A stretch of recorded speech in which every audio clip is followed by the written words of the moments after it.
Olá, tudo bem? Estamos aqui no primeiro podcast da ABE de 2026. Cara, uma saudação maravilhosa para todos vocês, todos os nossos ouvintes. Na verdade, já é meu Deus do céu, telespectadores, né? Não, deixa assim, pô. Deixa assim. E primeiro agradecer a participação de todos, os likes que nós recebemos em 2025.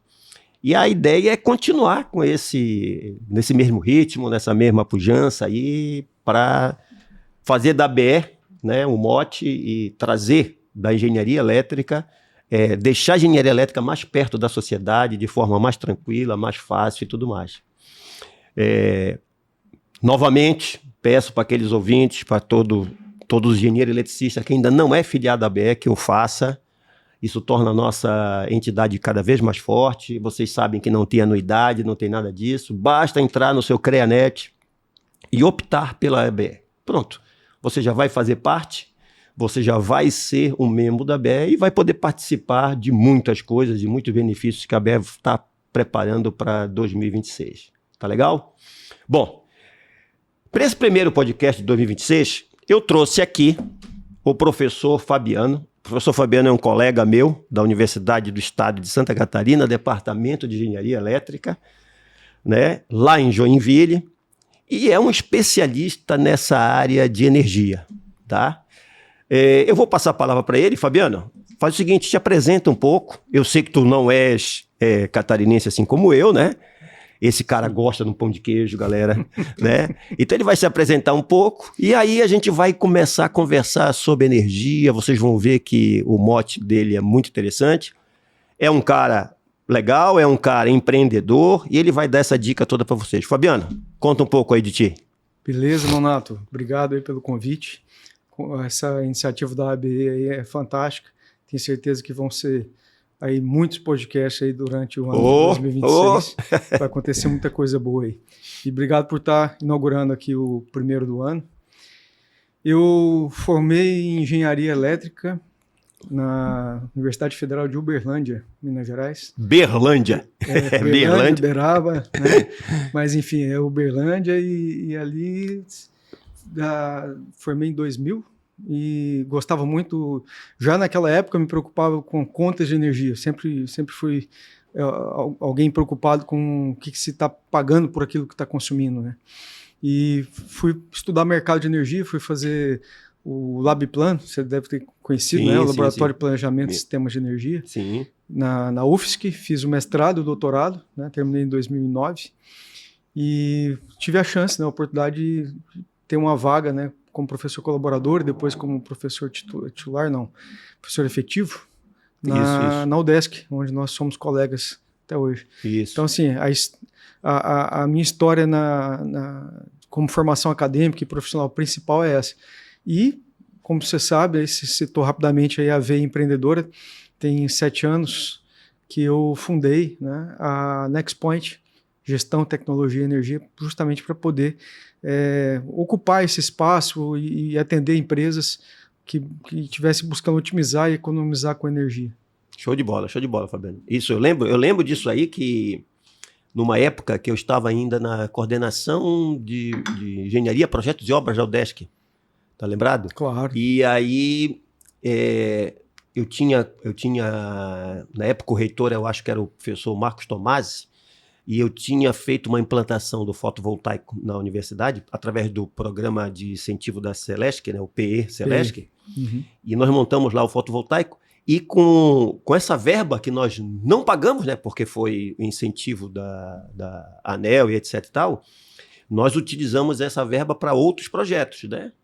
E eu lembro que lembra que nós conversamos sobre a gestão de energia na UDESC. Sim. E naquela época com uma planilha Excel. Conta um pouquinho disso aí, cara. Como foi que tu levantou isso aí? Bom, para chegar nesse aspecto, a gente está falando aqui, os profissionais, colegas nossos, que devem estar assistindo também o podcast. O que acontece? Existe uma demanda muito grande de trabalho dentro da engenharia elétrica e preocupações, desde de quem elabora projeto, quem executa projeto, de normas, regulamentações. É muita coisa que está em cima da mesa. Isso. E às vezes passa batido, né, aos olhos de nós engenheiros algumas oportunidades que são de menor, vamos dizer assim, você não tem uma infra para desenvolver, né? Você precisa estar atento às regras e achar a melhor solução dentro daquelas regras, né? Então, como vocês sabem, por exemplo, consumidores de média tensão, consumidores maiores, quem tem transformador próprio, né? Como é o caso da universidade, você paga tanto pela energia quilowatt-hora quanto pela demanda que você está contratando, né? Que é medida em quilowatts, aquela potência máxima que você tem ao longo do mês. Então, o que nós detectamos? Que a universidade tinha um comportamento sazonal ao longo do ano, de invernos com demanda muito baixa, porque usa pouco ar-condicionado, e no verão aquela demanda explode.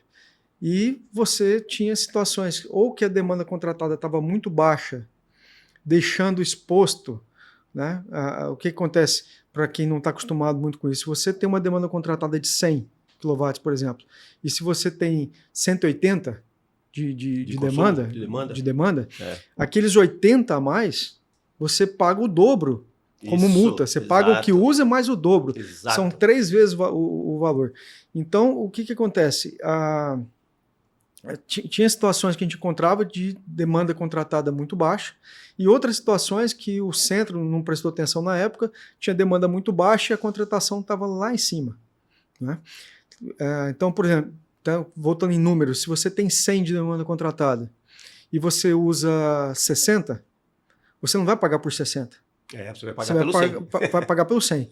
A Celesc só um parênteses, sabe? Sim? A gente pode até achar que isso aí é uma avidez da Celesc. Não, porque a Celesc tem que se programar para ela saber o que é que ela está jogando na rede, né? Sim. Por isso que você tem uma demanda contratada. Por isso que a gente precisa de especialista, como o Fabiano está falando. Continua, Fabiano. Desculpa te interromper aí. Não, pode interromper quando quiser. Do olhar da distribuidora, da concessionária, tá perfeito. Ela tem que cobrar por isso, porque ela está com uma estrutura, uma infra, né? Rede de média, transformadores, subestação, ramais, enfim, tudo aquilo está preparado para poder atender o consumidor, né? E o consumidor, enfim, ele tem que pagar. A Celesc até identifica isso como demanda, como uma demanda não utilizada, né? E só não cobra o ICMS, porque a mercadoria não circulou, né? Então a demanda veio, mas não utilizou. E aí, então, até anos atrás era cobrado esse ICMS, para você ter uma ideia. Então, o que acontece? Quando a gente olhou para a situação dos campos da universidade, e a gente começou a acertar essa contratação, fomos conversando com a Celesc, não é algo muito fácil ficar fazendo essa alteração de demanda, às vezes exige fazer estudo de proteção, para poder adequar a demanda que você está querendo alterar. Mas ainda assim, esse esforço, a gente conseguiu reduzir aí 14% do custo global da fatura de energia sem trocar uma lâmpada. Exato. Sem fazer um trabalho de eficiência energética, que também é muito importante. Né? Os engenheiros nossos aí que trabalham com eficiência energética sabem a importância de você melhorar os processos, né? Fazer mais consumindo menos. Né? Mas, enfim, é algo que hoje a NexPoint, por exemplo, ela trata esse assunto, né? A gente aprendeu dentro da universidade, mas depois faz o link para o lado empreendedor, né? E dentro da universidade, da NexPoint, a gente faz isso para os clientes de maneira de performance de desempenho. Ou seja, o cliente ele entrega para a NexPoint a gestão, o acompanhamento, o momento de subir, descer, e tem muitas regras, não são poucas regras. A resolução 1000 da ANEEL, ela traz todas as regras de você subir, entrar em período de teste.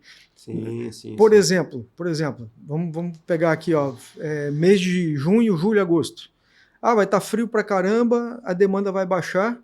Quando eu chegar em junho e olhar a minha demanda contratada, está lá em 200, a minha demanda contratada, e eu estou usando 50, não adianta você pedir para a Celesc, né, me altera a demanda aqui, diminui a demanda aqui, por favor. Claro. É 90 dias antes, são 90 dias antes. Então você precisa ter feito tomado essa atitude no momento certo.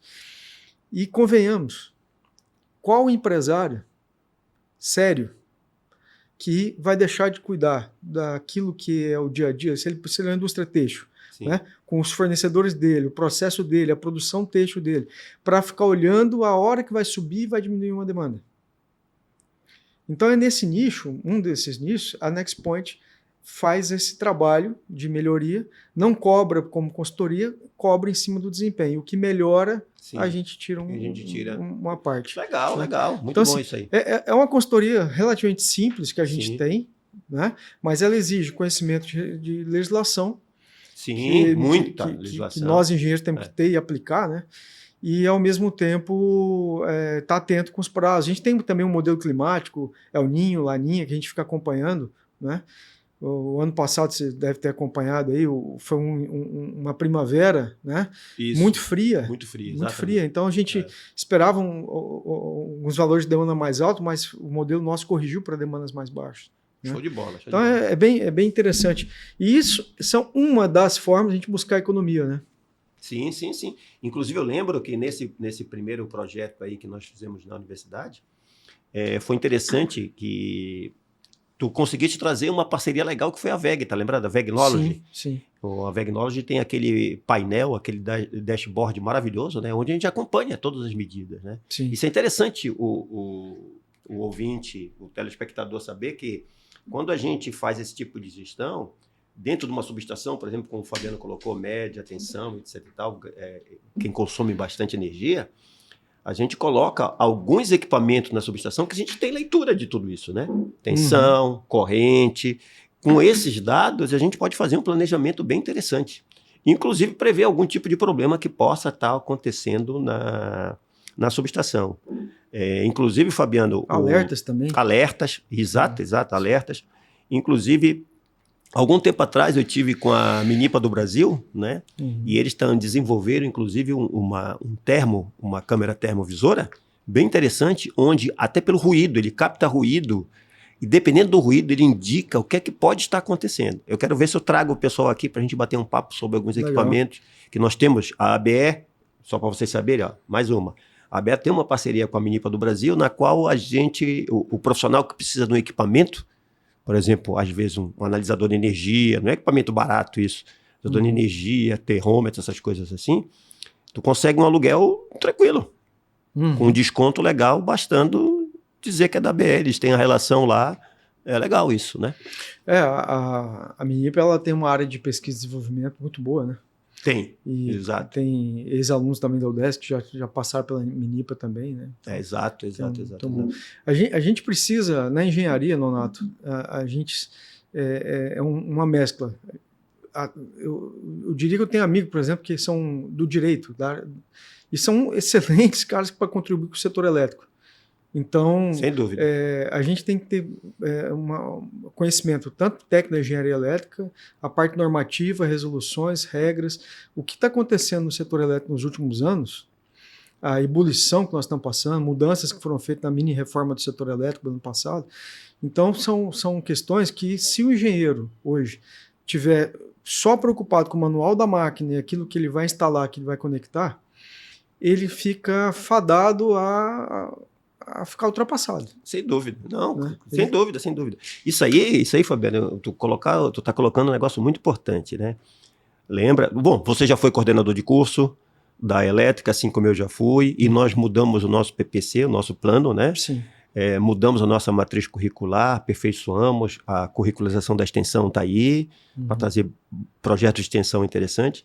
E lembra que nós trabalhamos isso no nosso pleno departamento justamente pensando nisso, né? Já tem a disciplina de mercado de energia. Exato. Tem a disciplina de empreendedorismo. Exatamente. Inovação e tecnologia. Ou seja, são todas disciplinas que vão trazer esse novo engenheiro. Exato. Então, você que está pensando em fazer engenharia, está aí, é o UDESC. Inclusive, a nossa matriz curricular está muito interessante nesse ponto. Está muito interessante porque a gente cita isso, né? Inclusive, imagina, projetos elétricos. Vamos lá, projeto elétrico. Eu tenho que seguir as normas, pô. Sim. As normas estão aí, né? Então, se eu fizer um projeto da minha cabeça sem seguir determinadas normas, não vai adiantar de nada. Eu não vou conseguir aprovação desse projeto nos órgãos para poder mandar para frente a nossa, né? Mas deixa eu te fazer um outro questionamento aí, para você explanar um pouco aí para a gente, para esse público nosso aí. A gente está falando do mercado de energia. Aliás, vamos começar a falar agora de mercado de energia, etc. Sim. Eu queria que tu abordasse um pouco disso, mercado de energia, essa transição que a gente passou, né, da geração distribuída, está passando. O operador nacional nessa jogada, né? Uhum. Fala um pouco, comenta um pouco aí tecnicamente para o nosso público aí, e a gente vai fazendo um bate-bola aí. Quando a gente começou a faculdade, né? Não faz muito tempo, né? Não vou entregar aqui o ouro. Não. Mas a gente lidava, né, com aquele modelo tradicional de setor elétrico, quando ele ainda está começando, que você tem a geração centralizada, a transmissão lá da usina, distante da cidade, a transmissão chegando aos grandes centros consumidores, aí você tem a distribuição, chega até as casas, comércio, indústria. Era um modelo que você não precisava de tantas regras. Você tinha um custo, seja um custo marginal, né, para gerar a própria energia. Isso. E isso ia sendo pago, né, cada um era remunerado pelo seu serviço. Isso, em alguns casos, a maioria das vezes estava tudo numa única empresa, era um monopólio. A mesma empresa gerava, transmitia, distribuía energia. A CEMIG fazia assim, a Celesc era assim, a Copel era assim. E as grandes mudanças do setor elétrico começaram lá no final da década de 90, né? 95 em diante, 98 principalmente.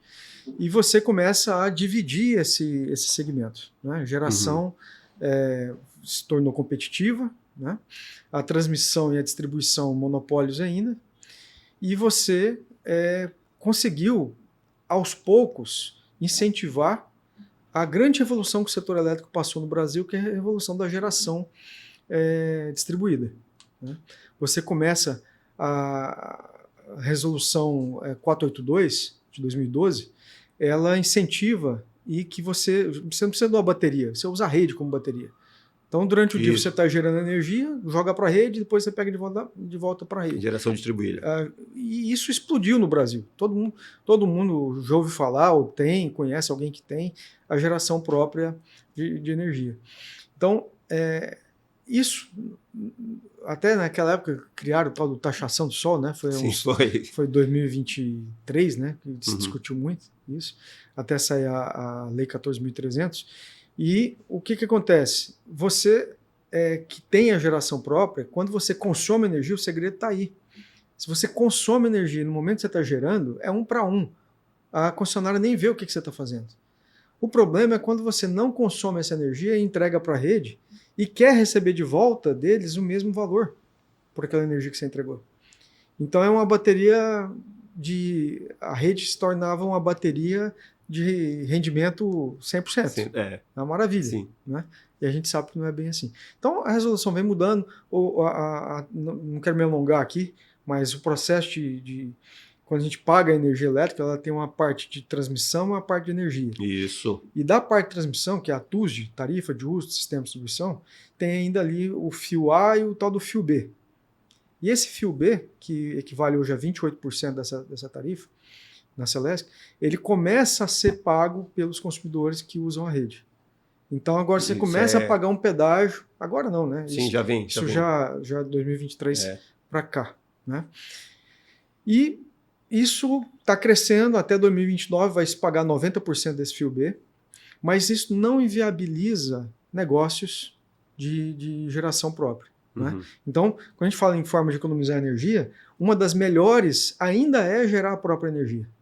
Quem tem condição. Gerar a própria energia 3 anos atrás, 4 anos atrás, era melhor. Mas o segundo melhor é agora. Né? Sim, momento. Sim. Então, quando você me pergunta assim, formas de buscar economia, aí quem não, um parênteses nisso aqui, né? Quem não tem condição de gerar a própria energia, não tem telhado, né? Tem uma padaria lá que está debaixo de um condomínio. Um prédio tem uma padaria embaixo, ele não tem telhado, não tem como gerar a própria energia. Hoje em dia tem várias cooperativas de energia solar. Então, isso. Os empreendedores vão lá, investem em geração solar própria e colocam debaixo os associados. E o que é a vantagem disso? Você paga um aluguel para participar dessa cooperativa, que somando o que você paga de aluguel mais o que você paga para a concessionária, no nosso caso aqui é a Celesc, você tem aí um desconto que varia de 7%, 10%, 15%, depende do fornecedor. Sim. Então, assim, Quem não conhece aí uma padaria aí, que um supermercadinho que tem uma câmara fria, tem lá uma fatura de R$8.000. Uhum. R$800 ele está jogando fora todo mês se ele não busca uma solução dessa, né, que dá essa economia. Sim, e isso você não vê muito, a Celesc não vai falar, o Jornal Nacional não vai falar, né? Isso aí, quem fala para ele é o pessoal que trabalha nessa área. Por isso que é interessante, né? Tu conhecia a NextPoint, conhecia algumas empresas nesse sentido, porque é uma abertura que o cara vai receber, né? Uma consultoria que o cara vai receber. Ó, tu podes evoluir por aqui. Você falou um negócio interessante da bateria, que é a rede, né?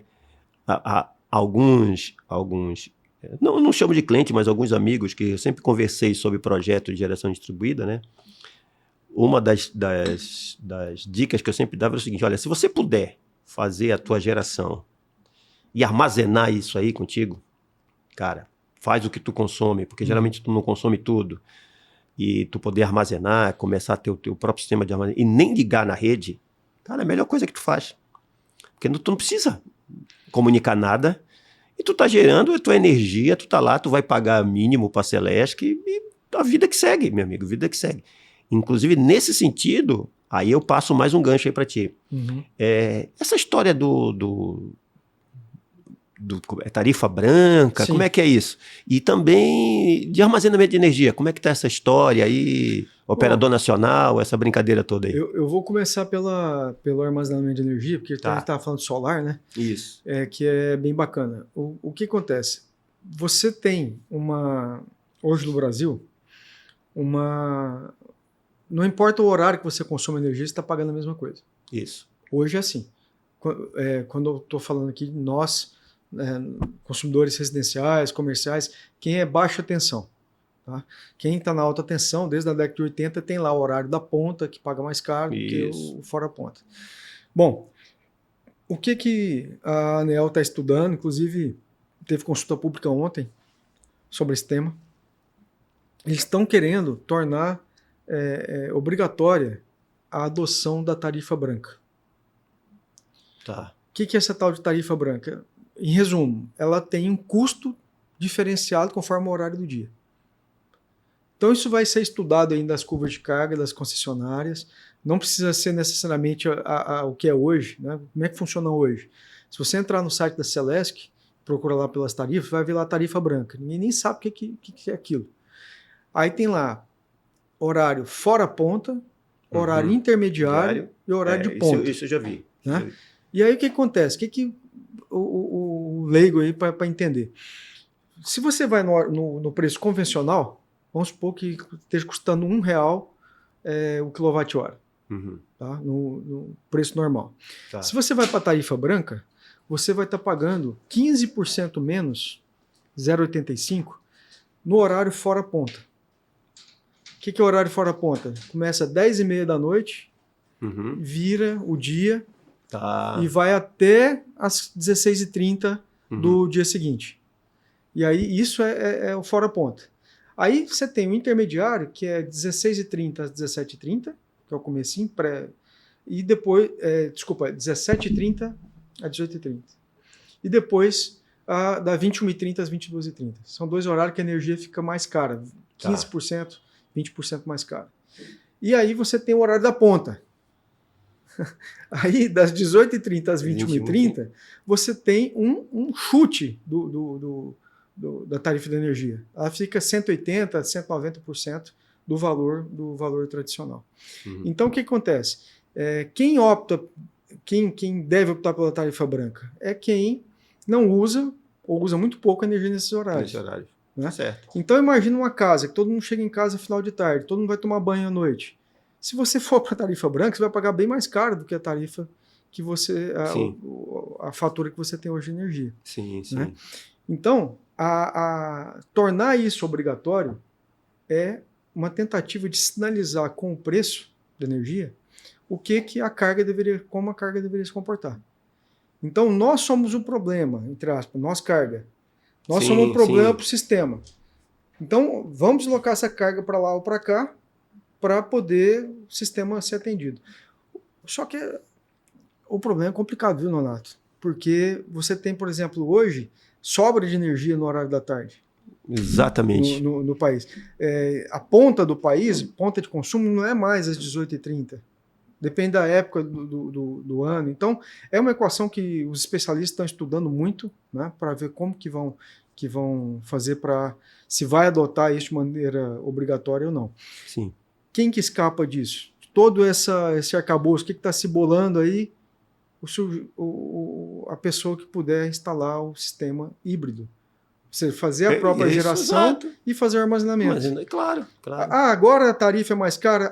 Então usa a minha bateria. Exato. Agora a energia está quase de graça. Carrega a bateria. Exato. Então, assim, olha nós, né, os profissionais de engenharia, olha o quanto de oportunidade que nós estamos tendo de consultoria, de acompanhamento para fazer que as pessoas aproveitem bem, né, essas oportunidades. Tu falaste um negócio agora, Fabiano, que é outra coisa que eu estou pensando, que é dentro do nosso departamento mesmo, ali na UDESC, nós temos o NPE, né? Uhum. E ali nós temos uma galera que trabalha com isso, que trabalha com micro-redes. Sim. E tu acabaste de dar a dica da micro-rede. Eles estão indo muito bem em micro-redes. Exato, né? e exatamente isso. Quando eu tenho a minha geração composta de várias formas, vamos lá, a geração fotovoltaica, um híbrido, que eu posso estar armazenando numa bateria, e tenho a da concessionária. Eu crio a minha micro-rede, ela vai gerenciar isso para mim, qual o melhor horário, tudo que eu vou fazer em casa, ou seja lá onde for. Né? Essa ideia é maravilhosa, esse lance de micro-rede. E, inclusive, é tá aí um próximo assunto para trazer para cá. É uma ideia que eu já ando conversando com o pessoal na própria Secretaria de Infraestrutura. Por quê? Porque agora nós estamos equipando todas as escolas para ter ar-condicionado. E isso, nós tivemos que fazer projeto e alterar as subestações, fazer novos projetos e novas instalações elétricas internas, etc. e tal. Então, tu imagina, no verão, quando começarem a usar essa carga. Para onde vai essa fatura de energia? Sim. Então, nós temos que ter um controle disso. Não só uma automação tipo internet das coisas, né, IoT, no controle desses ar-condicionados, mas também começar a fazer isso. Sim, entendeu? Cara, eu não preciso deixar ligado o tempo todo a sala de aula. A aula termina a tal horário. Eu posso desligar todos os ar-condicionados daquelas salas e deixar só a parte administrativa funcionando. E eu vou controlando isso da melhor forma. Nós temos uma geração própria. A geração própria vai ser usada toda durante o dia. Está muito quente? É ali que eu vou usar.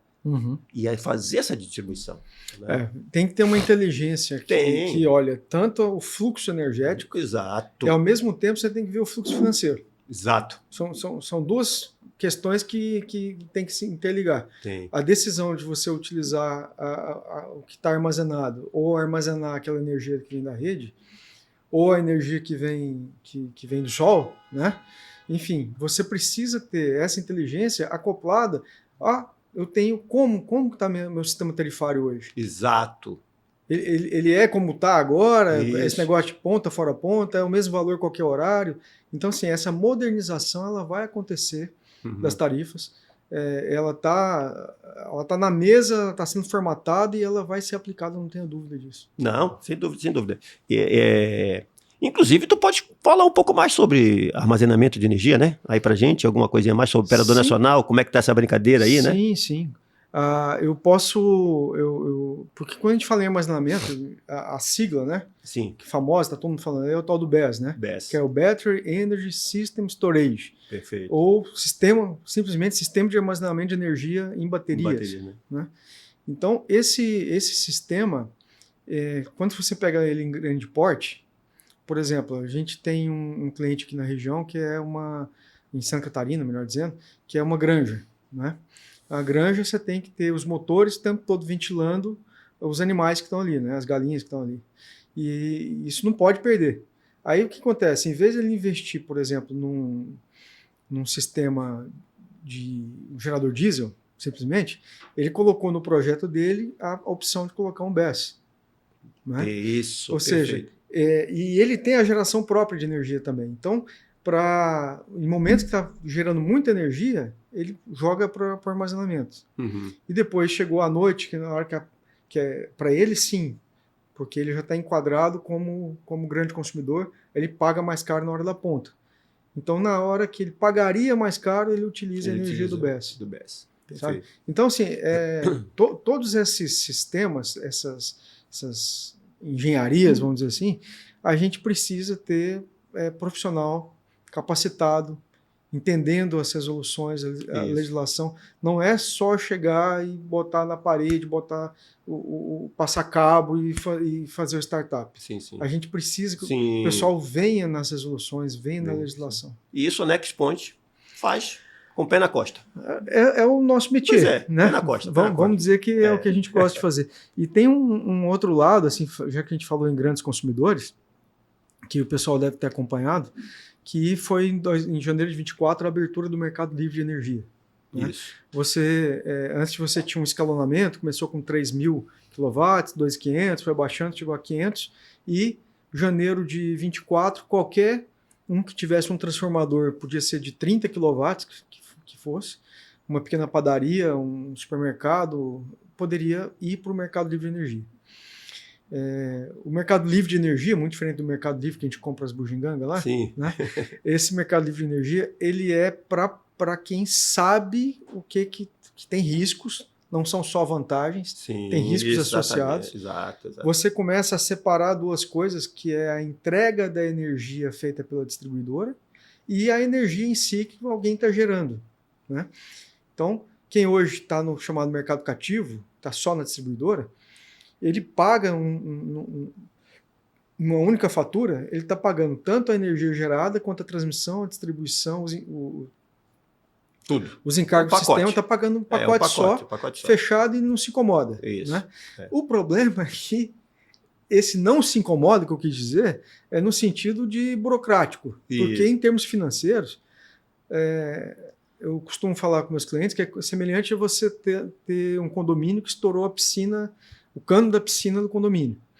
Você nem ia na piscina, mas você vai ter que pagar a conta porque você está no condomínio. Né? Uhum. O condomínio vai ter que arcar com a despesa, você vai ter que pagar junto. E quando você está dentro do mercado regulado, que a gente fala, de mercado cativo, você está sujeito a essas chuvas, tempestades, trovoadas aí. E os preços, às vezes, podem o histórico, quando a gente vê histórico de 10, 15 anos, é impressionante o que aumentou o IPCA, o que aumentou a inflação elétrica, mais do que o IPCA, e o que aumentou do preço de quem está no mercado livre de energia, muito menos. Uhum. Então é como se fosse um clube VIP, vamos dizer assim, e que agora está chegando os VIPinhos, os menores estão chegando, né, nesse setor, né, no bom sentido. E é um mercado que tem uma dinâmica muito grande. Por exemplo, no momento que nós estamos falando, janeiro de 26, nós estamos olhando os preços de energia tão altos. Não está fácil colocar novos consumidores, né? Até porque com a MP 1300 lá do ano passado, quem vai para o Mercado Livre agora não está tendo aquela energia incentivada com desconto de 50% no fio. A entrega, o fio, né? Fio, que tinha os 50% que aliviava bastante. Esse ano agora já não tem mais. Não tem mais. Só quem já era consumidor, estava no Mercado Livre, que tem esse direito e porque vai poder já tinha um contrato, né? Já tinha um contrato firmado. Esses novos que estão entrando. Então a gente está vendo esse é o mercado, né? Não é só o que a NexPoint oferece para os nossos clientes. 10% de economia, 15%, coisa que estava chegando no ano passado a 30%, 35%. Não, legal. E, Fabiana, um outro detalhe também que é interessante a gente falar, você comentou no início aí, que é não só a qualidade de energia é muito importante, até porque quando a gente faz qualquer tipo de modificação, geração, até mesmo uma geração distribuída, é interessante a gente cuidar com a carga, né? A gente, como você disse no início, fazer mais com menos. Sim. Então é importante a gente cuidar com a carga para ter eficiência legal. Mas o que o pessoal, às vezes, não se toca é que quando eu faço a minha geração de energia, apesar da qualidade, eu estou gerando e estou consumindo, está próximo, a qualidade é melhor dessa energia, mas nós temos potência ativa e potência reativa. Sim. Né? Será bom tu dar um toque nisso aí, já que não quero me meter no assunto, tu manda bala nisso aí. Não. Foi bom você lembrar, algo que acontece. Inclusive, esse cliente mesmo que eu citei da Granja, Sim. Né? O que acontece? A gente tinha a situação de você tem máquinas, a maioria das motores com inversores e tudo mais, então aquilo tem um fator de potência na casa de 0,82, 85 no máximo, tá? Operando. Se você entra com a geração de potência ativa, você concorda que você vai diminuir a potência ativa que você pede da rede? Sim. Quando tu fala ativa, vamos lá, o nosso fotovoltaico. Isso. É ativo. Isso. Você entrou com a potência ativa. A ativa é aquela que produz trabalho, aquela que faz força. Isso. Então acontece, quando você usa do fotovoltaico, você vai diminuir a sua potência ativa da fábrica, da granja. Isso. A concessionária que você está conectado com ela, você não está off-grid, você está conectado com ela. Aí você chega para ela e fala assim, agora eu não quero mais aqueles 200 kW que eu estava puxando de potência ativa, não. Eu quero só 50. Quero menos, quero só 50. Ela, tudo bem, você pode pegar os seus 50 aqui. Mas sabe aquele 130 kWh reativo, kVA, que é a grandeza que nós engenheiros somos engraçados, a gente tem sigla que tem 5 letras, né? kVAR hora. Né? E essa energia reativa que eu preciso para tocar a fábrica, eu quero continuar pedindo ela. Isso. Porque meu fotovoltaico não me entrega. Eu quero pedir ela aqui da concessionária. A concessionária olha para aquilo, você está me pedindo 150 aqui de reativo e está consumindo só 50? Deixa comigo, vou te cobrar um negocinho legal aqui. O excedente de reativo vai lá em cima. Exato. Né? O fator de potência desaba. Então isso é natural. E isso acontece em quase todas as instalações elétricas industriais que têm geração própria de energia. Isso é comum. Então, o que é mais comum? Essas empresas vão lá, instalam um banco de capacitores. Né? O que a gente fez no estudo, acompanha muito de perto. A gente tem uma telemetria lá na NexPoint, a gente acompanha aqui no celular os nossos clientes em tempo real, como é que está o consumo de energia. E na telemetria a gente percebeu que as variações eram tão rápidas quanto o movimento das nuvens. Então, se tiver um movimento de sombreamento ali sério acontecendo, aí a variação de potência é muito rápida. Reflete ali. Muito rápido. Muito rápido. Então, e banco de capacitor não resolvia. Aí a gente entrou com um sistema de compensação ativo, que é o SVG, não sei se você ouviu falar. Não, essa sigla não. É o Static Var Generator. Então, são sistemas, a gente importa isso aí. Tá. E aí, o tempo real, ele está corrigindo, deixando lá o fator de potência acima de 0,92, que é o necessário para não ter multa. Né? Olha, vocês acabaram de ouvir um negócio interessantíssimo aqui, que, cara, se não tiver um especialista, né? Se não tiver um engenheiro tomando conta disso, tá aí, você já tem a ideia da NexPoint, tá aí para isso, né? Cara, isso é um prejuízo grande. E no início o cara toma um prejuízo, nem sabe por quê, né? Então, quer dizer, tá aí a importância da engenharia no dia a dia, na economia, num monte de coisa. Tem muito empresário que não tem paciência de ver aquelas linhas. Sim. Ele olha a primeira linha que diz a data do pagamento e quanto que tem que pagar. Né? Às vezes dá um susto, dá um valor a mais, né? Mas você empresário aí que estiver me ouvindo, né? Nós aí profissionais aí, gente, vamos ficar atento, tem oportunidades.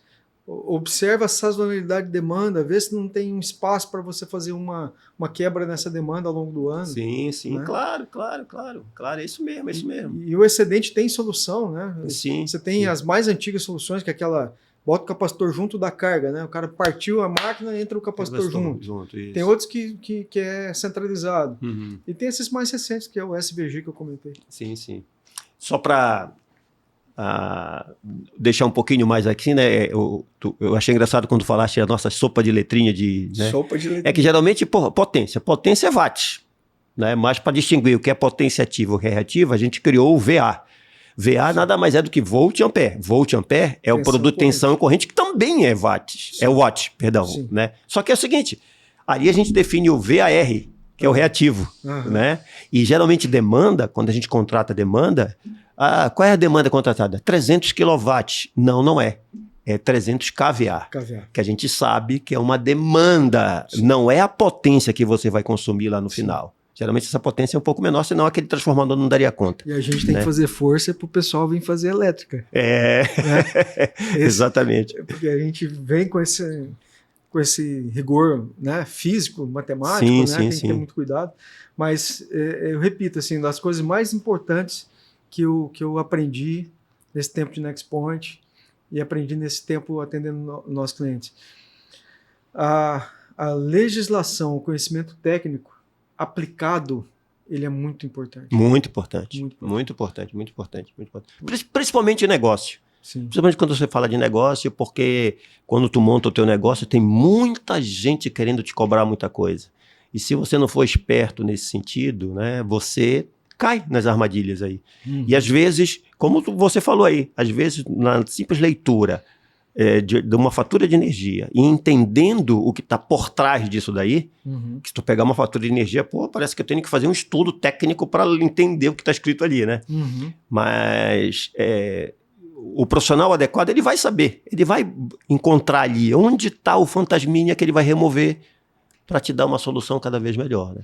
Solução técnica, ela abrange não só a técnica mesmo, como um bom projeto, a definição da carga, mas também a legislação que está amparando tudo isso, para você saber onde se buscar nisso, né? E assim, Nonato, você está dentro da universidade ainda, né? Nós somos colega de departamento lá. Às vezes tem uma visão, né, que o professor tem que dar aula. O professor tem que estar ligado à pesquisa, à extensão, ensino, tem que estar dentro da universidade dando aula. E no meu caso, a minha carreira me levou a desenvolver um projeto paralelo como empresário, né? Mas o crescimento de resolver as coisas na prática, no dia a dia, lá fora, isso me trouxe uma bagagem para estar dentro da sala de aula. Sem dúvida, Fabio, sem dúvida. Com uma informação mais precisa, sem dúvida, aplicada, experimentada, para não ficar alguma coisa que fique só na teoria, né? E eu tô fazendo essa introdução aqui, até para te falar aqui em primeira mão. A gente está começando esse semestre um projeto de pesquisa sobre as consequências da aplicação do BES no sistema elétrico brasileiro. Ou seja, tanto muito bom isso aí, muito bom. Indústria que quer colocar, né, e quer entender os ganhos, as vantagens desse sistema. Então a gente começa a fazer pesquisa pensando nesse novo mundo que está se abrindo, né? A gente nem falou a sua especialidade, né, eletromobilidade aqui.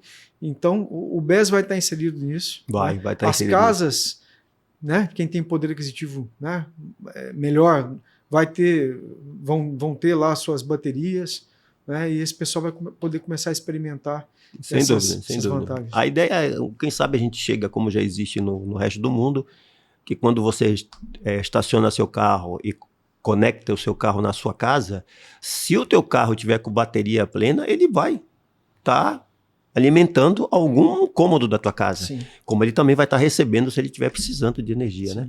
Não, esse é Fabiano, esse foi um papo muito top. Isso que nós conversamos, e esse último ponto aí que você falou é importantíssimo, né? Há algum tempo atrás, a universidade, ela tinha ainda aquela carga de professores 20 horas. Aquela carga de professores 20 horas era justamente isso, algum tempo atrás. Era para trazer aquele professor que estava na indústria, que estava fora da universidade. Porque tu tinha a parte acadêmica, mas tu trazia a experiência de fora. Hoje em dia, com essa quebra aí, 40 horas, até por critérios de MEC, para tu pontuar a universidade, classificar a universidade, cara, eu tenho lá minhas dúvidas disso aí, né? Mas hoje é 40 horas. E muitas vezes o professor que está na frente aí ministrando aula, fazendo pesquisa, aquele cara, ele fez a graduação, ele fez o mestrado, ele fez o doutorado, passou no concurso público, é professor e está lá. Ou seja, experiência do dia a dia nenhuma. Né? Isso, agora, assim, nós estamos falando de maneira geral, sim, né? Sim. Mas a gente vê contribuições excepcionais. Nosso departamento, ele é muito bem servido. Não, tranquilo, não tenho dúvida disso. Apesar dele ter poucos professores, infelizmente aposentaram muitos professores e não foram repostos, né? Mas as contribuições elas são fantásticas, né? Sim. Eu estou me defendendo quando eu digo assim, poxa, eu estou dentro da universidade, também estou fazendo um trabalho, né, de empreendedor, né?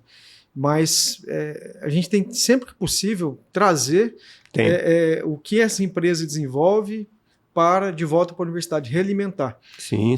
É mais honesto com a universidade. Né? Sim. Não, mas eu estou dizendo isso até pelo seguinte, ó, eu não sou contrário a isso. É importante porque um país desenvolvido, ele não vive sem pesquisa também, tá? Não vive sem pesquisa, né? Não vive sem engenharia, primeiro ponto, e não vive sem pesquisa. Mas o que eu quero dizer com isso é o seguinte, é que por isso que algumas mudanças no currículo, como a curricularização da extensão, porque tu começa a buscar junto da sociedade trazer coisas para a universidade, projetos, etc. Tal, que começa a envolver o aluno nisso. O que a gente tem que desmistificar também é o seguinte, o engenheiro, ele é um profissional liberal, pô. Ele não precisa ser empregado, né? Tu sai com um arcabouço maravilhoso. Tu és uma empresa ambulante, pô. Sim. Com o que tu podes fazer e etc e tal, né? Você falou bem, nosso departamento está bem. Nós temos, alguns laboratórios lá maravilhosos que renderam patentes, né?